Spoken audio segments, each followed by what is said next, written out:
simbari igitangaza nko kuzabona ntakiba mu nzu yaryamega ari mu nzu y'Ikigali muri etaje. Ntabwo mbari igitangaza nko kuzabona hari ibindi bintu byahindutse bikomeye, ahubwo mbari igitangaza igituma mbyukana nakwe n'umutwe nkumva birakunze, nategageze ubwoko nkumva biraza, nabyuka nashibura mu buguru kurakunda kurajyaho nakurikiza n'ubu. Haleluya! Ibyo ni byo mbona igitangaza gikomeye cyane gusumba ibindi byose, kuko ibindi byose umuntu ukiri ugihumeka ukiri mu buzima bukica bukira abasha kubigeraho, birashoboka. Yesu ashimwe cyane. Igitangaza rero uzajya uzirikana mu buzima bwawe ni ukuri Imana yakubyukije amahoro. Icyo ni igitangaza gikomeye cyane, kuko hari abandi bari bafite imishinga itandukanye, bafite imigambi mu mitima yabo y'ibyo bari bubyukiremo bakora, yuko bari bwitware bukeye, ariko bitagikunze. Babyuka bikanga, yanyeganyeza bikanga. Mu gitondo nijoro nka 3:30 nagiye gusuhuza mama mu cyumba cye, turaganira mwazi uko yiriwe kuko amaze iminsi arwaye urukororo, arambwira ndamusengera njya kuryama. Mu rukerera papa aza kumpamagara, turagenda tugezeyo dusanga mama ntavuga ntiyumva, n'ubu niko ameze. N'iki we watanze? Banza ibitekerezo n'iki watanze kugira ngo ube wabyutse uri muzima, niwe ku mutwe bikunde, n'ubumuru umuntu uvuge bikunde, ufatiriza kuko hararanye umugambi wo kujya guterana ukarabe witunganyiriza amatera. N'icyo watanze? Navuganye nawe nijoro, twaganiriye ndanamusengera, ariko mu gitondo ntabwo mbashije kuvugana nawe. Yesu ashimwe cyane. Haleluya, haleluya. Reka iyo Mana tuyihereze icyubahiro. Iyakurize yagwaye we gushobora kugera ku migambi y'ibyo waratekereza, niyo kwizerwa, n'Imana yo kwizerwa. Yesu ashimwe cyane. Yesu nashimwe cyane. Yesu ahimbazwe. Haleluya. Somera ijambo ry'Imana riri muri Zaburi ya 35. Yesu nashimwe cyane. Somera Zaburi ya 35 yere ku murongo wa mbere. Nimwicare gatoya. Zaburi ya 35 umurongo wa mbere. Handitse amagambo avuga atya: Uwiteka burana n'abamburanya, rwana n'abandwanya. Enda ingabo nto n'inini, uhagurukire kuntabara, kandi ushingure icumu mu ntagara, wimimire abanzi abangenza. Ubwire umutima wanjye uti ninjye gakiza kawe. Abashaka ubugingo bwanjye bamware, bagire igisuzuguriro. Abajya inama yo kungira nabi basubizwe inyuma, batwagwe baterwe ipfunwe, babe nk'umurama utumurwa n'umuyaga. Haleluya, amen. Haleluya, Haleluya. Nushakure cyaho ngaho. Amen. Haleluya.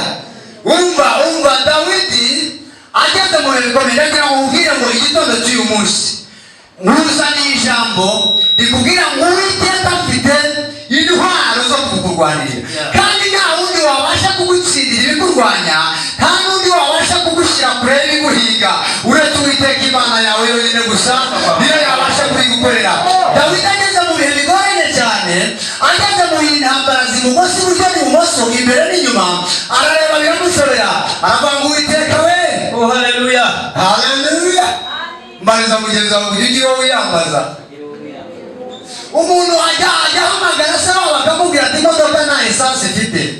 Ushobora guhamagara nawe se akakubwira ati tike y'indege ntayo nabona. Ariko Imana yacu iyo tuyihamagara nyiri bugufi bwacu, tuyihamagara nyiri muri twe, tuyihamagara nyiri kumwe natwe. Dawidi abonye ko intambara zimunanije, abonye ko abanzi bamugosi iburyo n'ibumoso, arebye hirya no hino abonye nta bundi butabazi, yibuka ko hejuru mu ijuru yibuka ko hari Imana isubiza, yibuka ko hari Imana irwanira abaye intambara. Aterura amagambo aravuga, asubira muri iryo jambo. Oh, haleluya, haleluya. Aravuga ngo Uwiteka we, Uwiteka we, burana n'abamburanya. Burana n'abamburanya. Ntuzigere ugira umuntu n'umuhurana nawe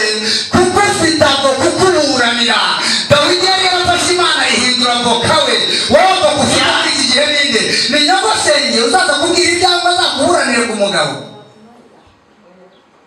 urashaka kuzambwira mukuru wawe bazakuburanire kuri sobanura gutwara ibyawe umva Dawidi abonye muri iyi si nta wundi wamuburanira uko bikwiye abonye nta munyakuru kibona mu isi aravuga ngo Uwiteka we ndabizi ko wambera avoka ngwino uburane n'abamburanye.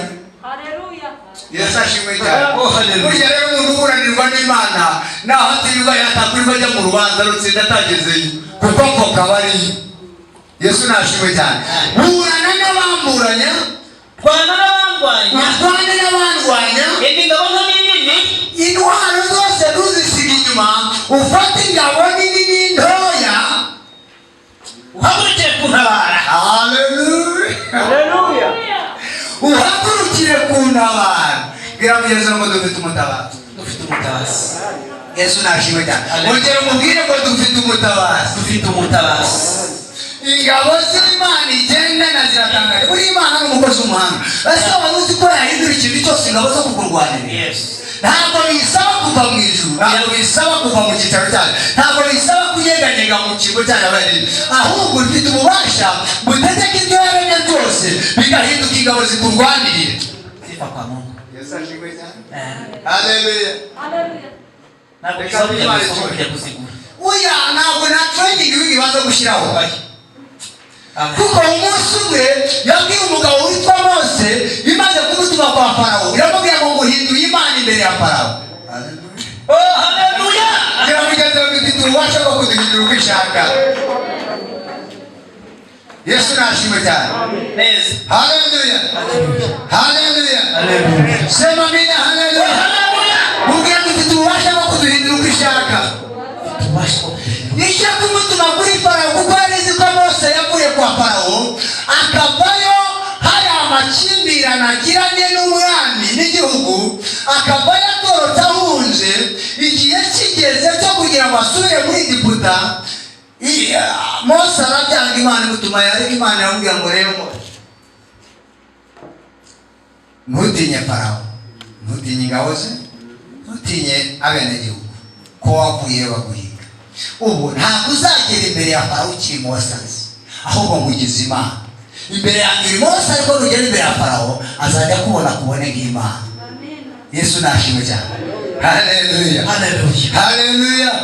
Kandi Imana ikaguhindura Imana imbere y'ukurwanya igitondo cy'umunsi. Igitondo cy'umunsi nawe Imana iguhindura Imana imbere y'akurwanaga, iguhindura Imana imbere amahoro. Ibyatuma agora udasinziriye Imana ibihindura Imana imbere yawe. Uhinduka Imana imbere yacu. Oya, ntabwo uzagera uri Mose, humura. Ntabwo uzagenda uri Rugira bari bazi, uragenda urigira. Yesu nashimwe. Haleluya. Haleluya. Kandi burya Imana ni igitangaza n'abadasenga bubaha Imana. N'abapfumu baragura byagira yamara kongera bakaba basigaye ari Imana. Biramugeza ngo abantu bose bazi Imana. Ibyaremwe byose bizi Imana. Rero Imana ibwira Mose ngo ndaguhindura Imana imbere ya Farawo. Ugende wibaza ko uzasanga bakiguhinga kuko baguhinga kuko ngugize Imana. Imana ishobora kuguhindura Imana imbere y'ibyakurwanyaga, ishobora kuguhindura Imana imbere y'ibyaguhigaga. Yitwisumba byose, yitwishobora byose. Iyo yakugize Imana rero nawe usumba bya bindi byakurwanyaga byose. Iyo yakugize Imana nawe ushobora bya bindi byakunanizaga byose. Yesu nashimwe cyane. Haleluya. Aragenda ntabwo yarazuza uburyo azarwanira intambara kwa Farawo kugira ngo azane Abisirayeli abakure mu gihugu cy'Egiputa. Ntabwo yarabizi, ariko nari ndi ku ijambo rivuga ngo Imana ishobora guhindura ibyo yaremye ingabo zikurwanirira. Ageze mu gihugu cya Egiputa abwira Mose ngo Mose we ntukangwe n'igihagararo n'igitinyiro cya Farawo, ntukangwe n'izo ngabo nyinshi afite, ntukangwe n'uko igihugu gikomeye abakire, ngiye kuko cyane imanuka ujya ku kibaya cy'inyanja mwereke ingabo zigiye kukurwanira. Nakubwira ngo ntabwo baza gushyira Imana ntibaza gushyira kuri training ibintu bibanze bishyire ku kosi babanze bige ingabo zayo ntabwo zigomba kujya muri ibi. Aragenda ajya ku kibaya cy'inyanja iravuga ngo ramburiye ngo niraguhaye yikubite hasi, ayikubita mu mukungugu wo ku kibaya cy'inyanja nyanja umukungugu wose uhinduka ingabo zigiye kurwana. umaze guhinduka inda idazumva ururimi Mose avuga, idazumva icyo Mose yifuza. Mose arazitegeka ati zijya foreni imbere ya Mose, atangira kuziha amategeko amabwiriza zigenderaho. ndashaka ko mukwira igihugu cya Egiputa, ariko hirya ya mbere izatangira kuryana izaryane yageze mu myenda ya Farawo no mu buriri kandi intambara itangire. Haleluya. Birongo cyane ngo ntanga bitakurwanirira imbere y'Imana, ntabwo bitakubanira imbere y'Imana. indege irwana urugamba kwa Farawo, bigeraho Farawo amanika amaboko aravuga ati ndamanitse ndeguye. Mose we mbabarira wiginga Imana yawe ugize zino ngabo. Fata ingabo nini ntoya. Iyo ni ingabo ntoya Imana yari yafashe ya Mose. Hirya ni akantu kangana ubusa, ni ingabo ntoya Imana yari yafashe imbere ya Mose. Ariko ingabo ntoya ishobora kugutsindira urugamba kuko iturutse ku Mana, kuko iturutse ku Mana igutsindira urugamba rwari rukunanije. Mose aragenda abwira Imana ati babarira Farawo, ingabo ntoya ziramurembeje. Fata ingabo nini. Hari umuntu ubyumva? Fata ingabo nini. Bakomere Imana amashyi mu izina rya Yesu. Buriya Dawidi afite amagambo akomeye cyane muri Bibiliya agaragaza ko yari yaramenye Imana kurusha abandi Bisirayeli bose.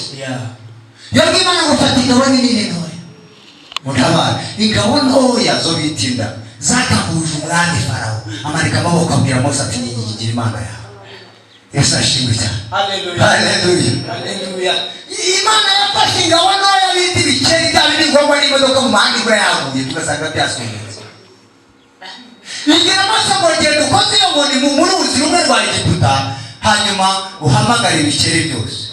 Mose ahamagara ibikeri, ibyo mu butaka n'ibyo mu nyanja byose bizamukayo. Byumva ururimi Mose avuga, arabibwira ngo nonaha ntazi itegeko mutere igihugu kandi mukiguze, bamwe mukiba ibumoso abandi iburyo, kandi nimumara kugota igihugu mukinjira muze gutangira urugamba bamwe mugeze mu isahane Farawo araho. Haleluya.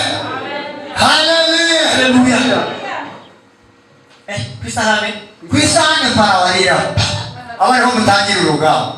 Ibikeri biragira izo ni ingabo ntoya. Ibintu Imana yagukirisha ntabwo biri kure yawe. Ibintu Imana yagukirisha ntabwo biri kure yawe. Ibintu Imana yagukirisha mu bikungu. Ibikungugu yabanaga n'abantu n'ubu sotano wayibona hanze. Iyi bikungugu imbere y'urusengero Imana yahindura ingabo zikurwanirira.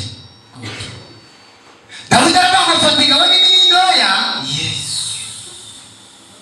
uhagurukire kuntabara. Cyangwa iki gitondo hakagira umuntu Imana itanga. Haleluya. Cyangwa hakagira umuntu Imana ikora mu ngabo yawe yavuze ngo izatanga ingabo nyinshi. Haleluya. Zipfe ku bwanjye nawe. Sifa kwa Mungu. Yesu nashimwe cyane. Haleluya. Izatanga ingabo nyinshi zipfe ku bwanjye nawe. Kaduhereze zatomesha icyubahiro. Amen. Haleluya. Soma ko kandi karongo uyu munsi ndashaka kwihuta. Ingabo nini. Fata ingabo ntoya nini. Uhagurukire kuntabara. Kandi ushingure icumu mu ntagara. Wimbira abangenza bose. Bwira umutima wanjye uti. Bwira umutima wanjye ufata ku mutima wawe nawe. Yesu sifa. Bwira umutima wanjye uti ninjye gakiza kawe. Abashaka ubugingo bwanjye. Bamwaye. Bagira igisuzuguriro.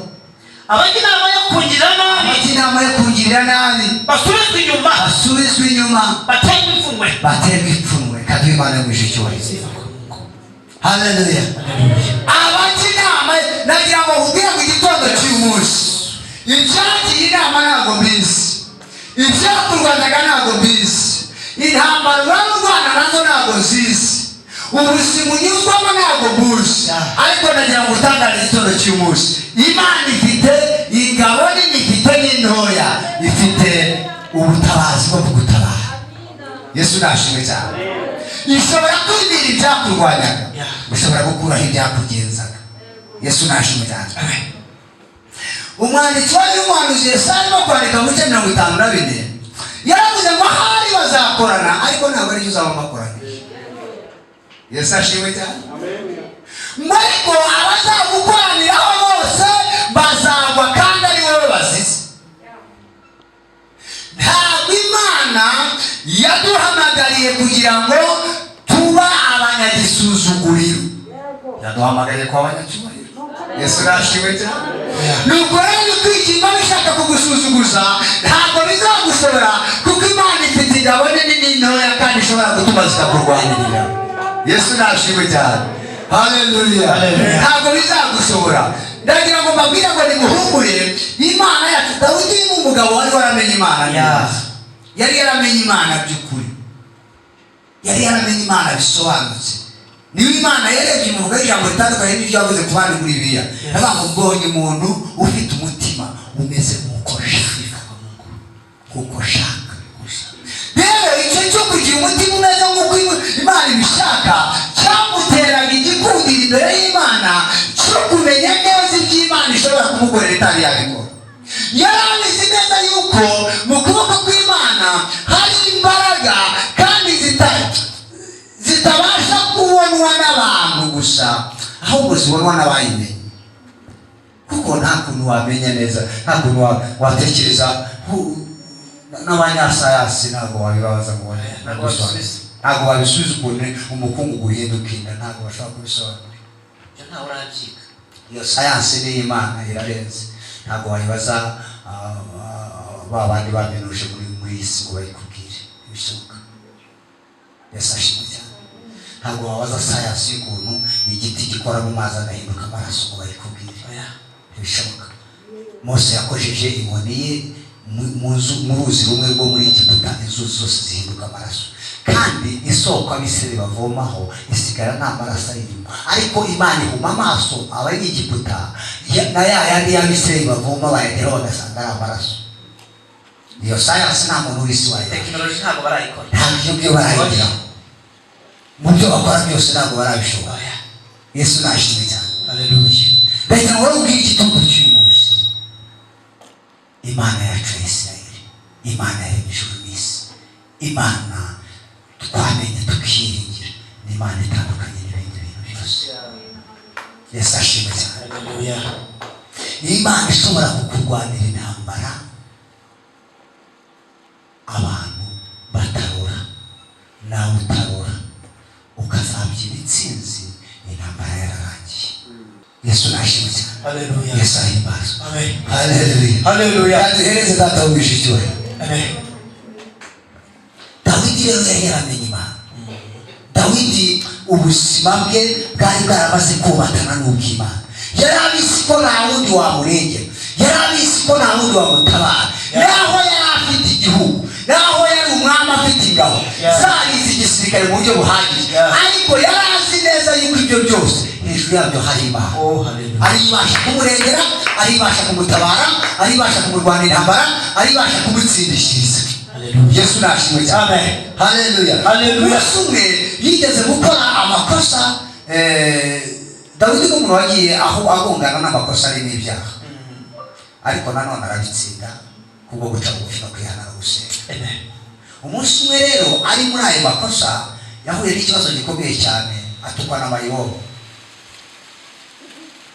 Mayibobo babandi bagenda ku muhanda basangiza utorwa, aramutuka, atuka umwami Dawidi. Umugaragu we wambaye ati intumbi y'imbwa ndayikubita icumu nyihwana, itinyuka atuka umwami. Umwami aramubwira ati sigaho. Amen. Yawabu uramenye no gukora amakosa. Uriya muntu ntabwo yakaba yatekereza kunuka nuko ameze kuriya, ariko ahari ni Imana imugabije. Uramenye ntumwice, uramenye ntukore ikosa mu gukora. Ishobora kuba hari impamvu itumye Imana ireka Mayibobo anuka. Ntabwo Mayibobo yakaba yatinyuka kunuka, amubuza kumwica. Dawidi yari azi Imana. Yesu ashimwe. Amen. Dawidi yari yaramenye Imana. Igitondo cy'umunsi nagira ngo mbwire rero, ubwo dufite Imana nk'umurengezi tukayigiraho umutabazi, ikaba ishobora kuturwanira ndetse igakoranya ingabo nini n'intoya byose bigahurira kuturwanirira,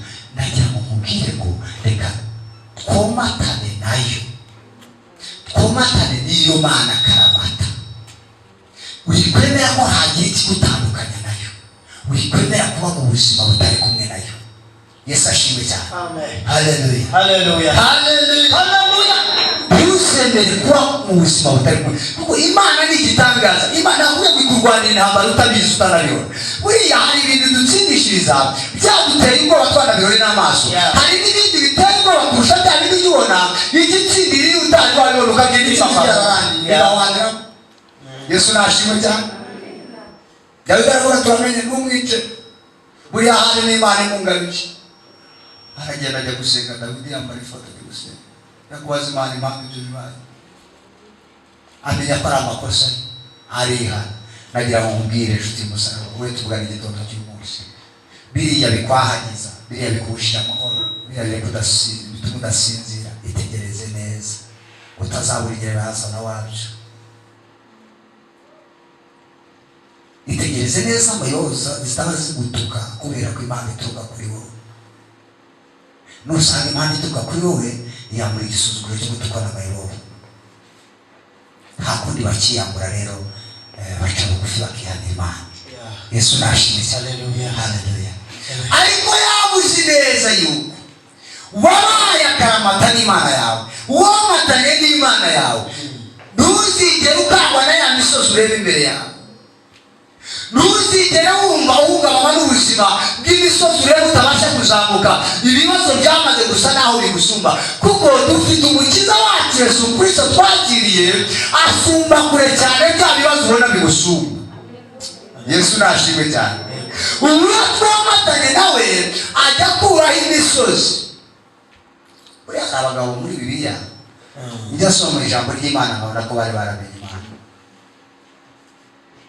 Yesu nashimwe. Hallelujah. Umugabo wita Yobu mu bice bitanu yaravuze ngo Mana zikuri Imana ifite umutima w'ubwenge. Yego. Yesu ashimwe cyane. Icyo nicyo cyane cyo byaburayimenye ni Imana ariko idasanzwe ifite umutima w'ubwenge. Ikindi namenye nubwo mbona hari imisozi y'ubuzima budasobanutse iri imbere yanjye, hari ibanga ndakumenye. Wimura imisozi utayimenyeye. Hallelujah. Wimura imisozi utabanje kuyibwira. Wimura imisozi utabanje kuyinteguza. Wimura imisozi utabanje kuyitumaho. Ngo kandi icyo mukundira, iyo ugiye kuyubika uyubikana uburakari ntizongera gusubira ukundi. Yesu nashimwe. Hallelujah. Hallelujah. Hallelujah. Ndagira ari gukora Imana twese. Abagabo bayimenye hari amagambo bayivuzeho. Cyane uri Imana ifite umutima w'ubwenge. Icya kabiri, namenye ko ufite imbaraga n'ububasha. Namenye ko ufite ubutware n'ubushobozi bwimura imisozi utayiteguje nta nteguza uyihaye. Bwimura imisozi nawe ni perezida hajya ni priya abigira n'akabaye aranivugiye byari binaniye. Yesu nashimwe cyane. Nta nteguza uha imisozi ujya kuyimura. Uyimura utayimenyesheje kandi ukayibikana uburakari. Umva bakundwa bene data nshuti z'umusaraba, Imana yimura imisozi imbere yawe. Umusozi wari ukwahagije, Imana twiringiye, Imana twizeye, ifite ububasha wimurana uwo musozi uburakari bikawubika, ntuzongere kuboneka ukundi imbere yawe. Tubu yari afite umusozi wowe utari wabona. Ibishuti byaramuzuye umubiri wose. Ijambo ry'Imana rirambwira ngo byari bihereye mu bworo bw'ikirenge bikagera mu izingiro ry'umusatsi. Kwishima byari bitagishoboka kubera ko n'inzara zari zitakirimo. Yafataga urujyo, ikibindi kimenetse, akaba aricyo yishimisha. Yesu ashimwe cyane. Haleluya. Haleluya. Bwira mugenzi wawe ngo uvuge Yesu. Yuba ari muri ubwo buzima, yuba ari muri iyo mibereho y'uwo musozi umuri imbere. Abana be bamaze gupfa, amatungo yamaze kurangira, umugore amaze gusa naho amwihakana, umubiri we wararangiye, ashigisha ibishuryo, yota izuba riva. Aravuga ngo Mana we, Haleluya. barabimenye. Amen. Uri Imana ifite umutima w'ubwenge. Haleluya.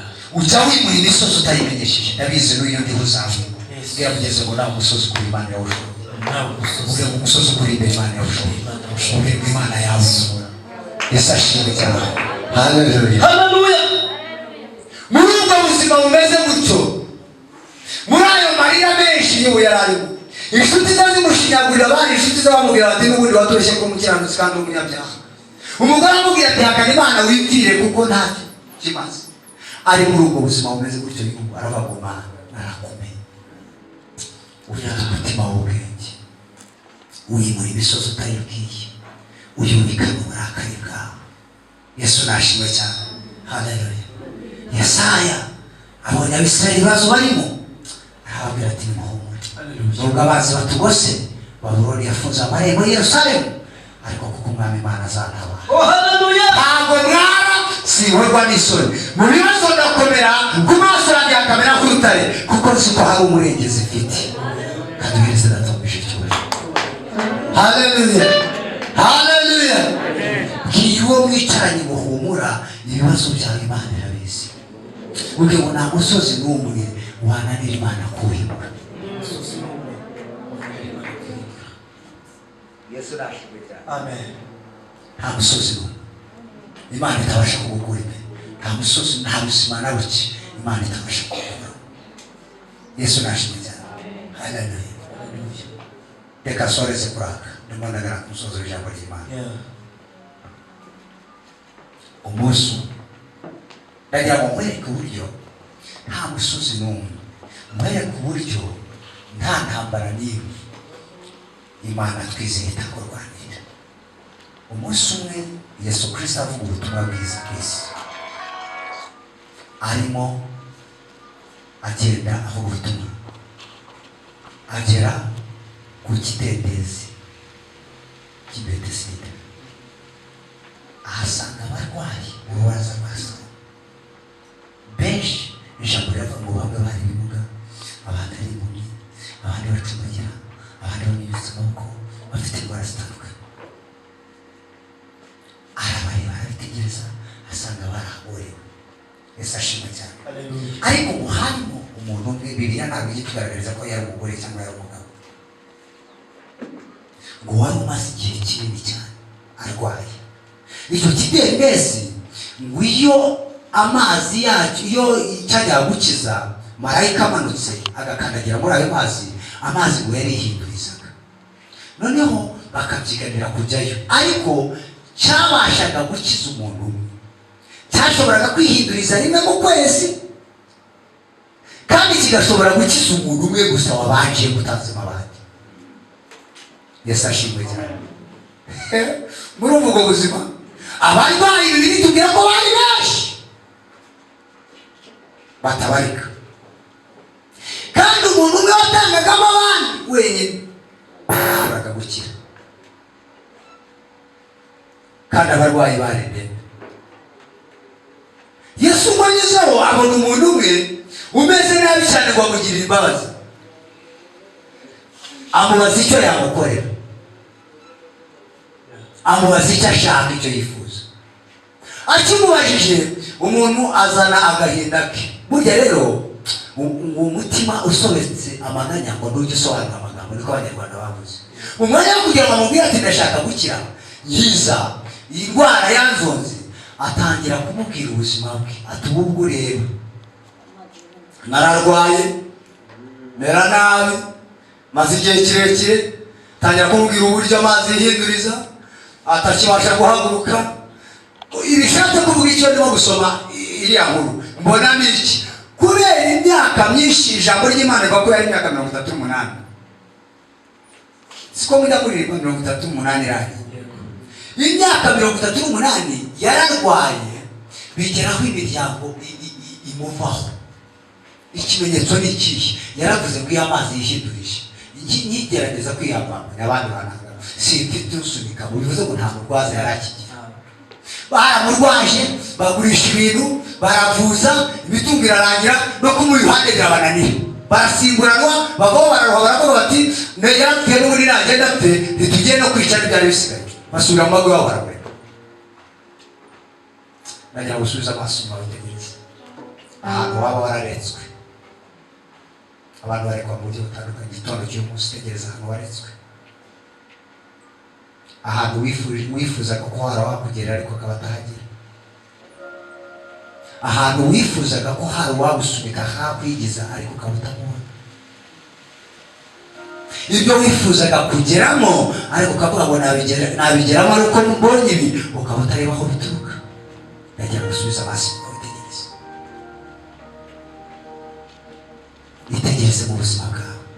Buri muntu wese afite ahantu yifuza kugera, ariko afite icyo atekereza cyamugeza ahandi. Nagira ngo ubwira ngo icyo ngicyo wabuze aho gituruka.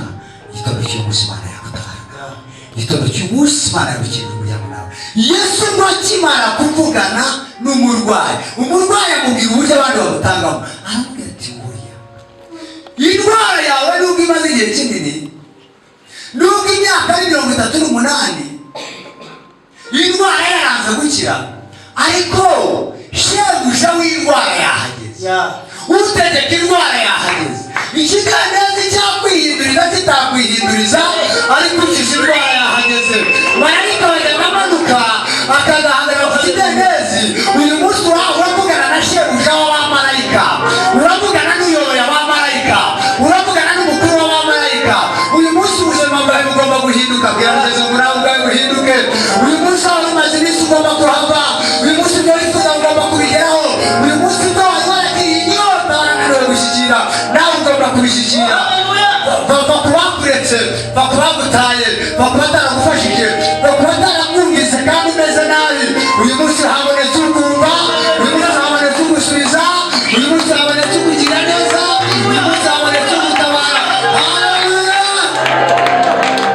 Bwira mugeze mu gitondo cy'uyu munsi nawe urabona ukumva, igitondo cy'uyu munsi nawe urabona ugusunikamo. Aramubwira ngo sigaho ibyo kugusunikamo birekeye. Mu kidendezi wigaragura ukaba ifite n'umusenyi mu mutwe.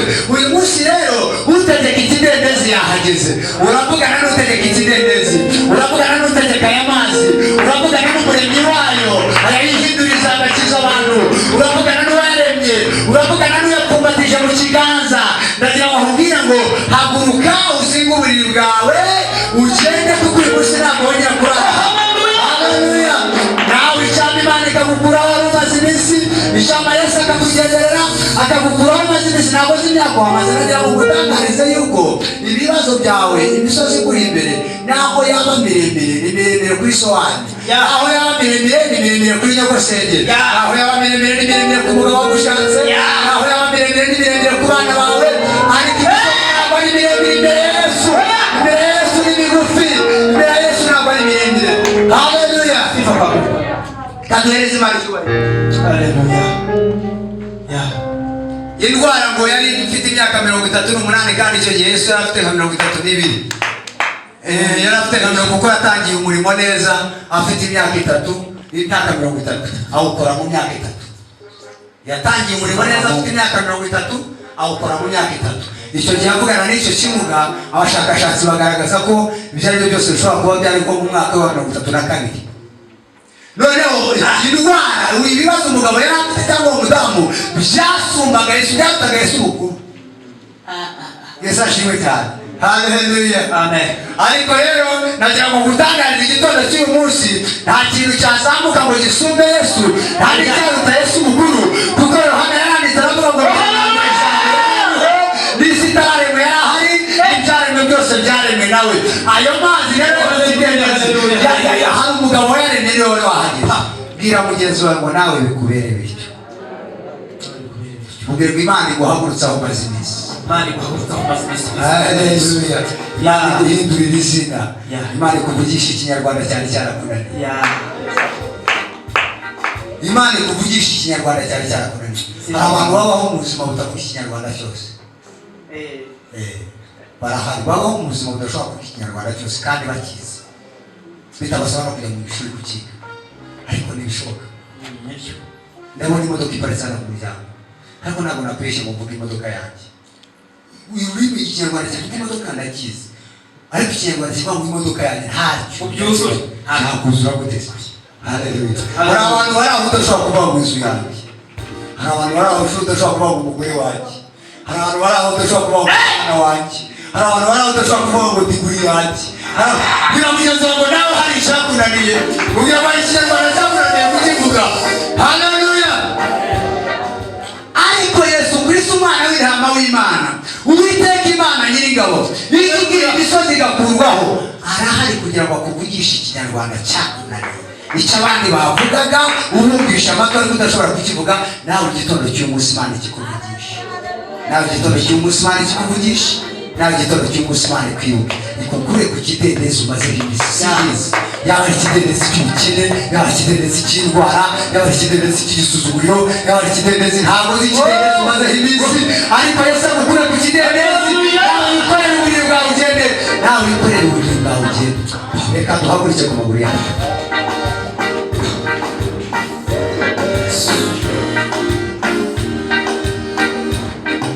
Haleluya. Amen.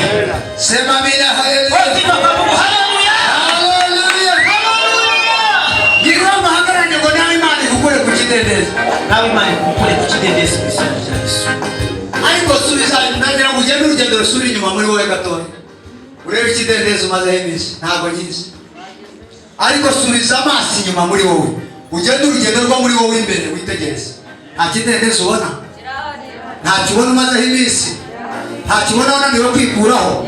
Nta kibona wahuje inshuti zawe ariko n'isi kigukureho? Nta kidendezi ubona banyagusenge birengagire kugukuraho?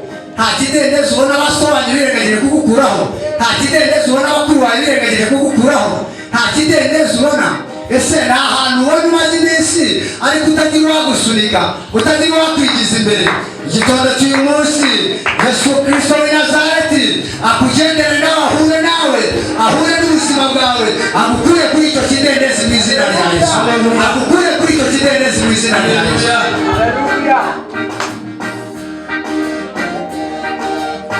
Ya, tugiye gusenga, ariko nagira ngo ngusabe usenge ushubije amaso inyuma, usaba Imana ko umwami w'abami Yesu agukura kuri icyo kidendezi. Twatangiye ijambo mbabwira ko Dawidi yavuze ngo yabwiye Uwiteka amafata ingabo nini n'intoya amurwanirire. Ndagira ngo ubwire ngo Imana igitondo cy'uyu munsi yahagurukije ingabo zo kukurwanira. Ikidendezi umazeho iminsi hari ingabo zigiye kukigukuraho.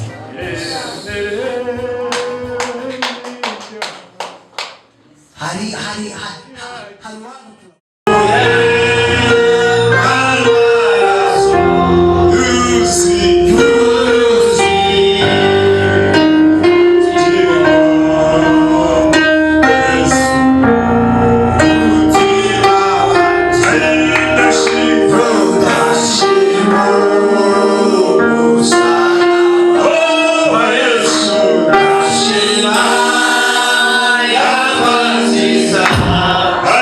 Go!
nabimenye neza ndabimenye neza ufite ingabo nini ntoya ingabo nini ntoya zo kurwanirira mwami yesu nabimenye neza igitondo cy'uyu munsi udushingura icumu ryawe mu ntagara ukarwanirira abakwizera none mwami yesu ushingura icumu mu ntagara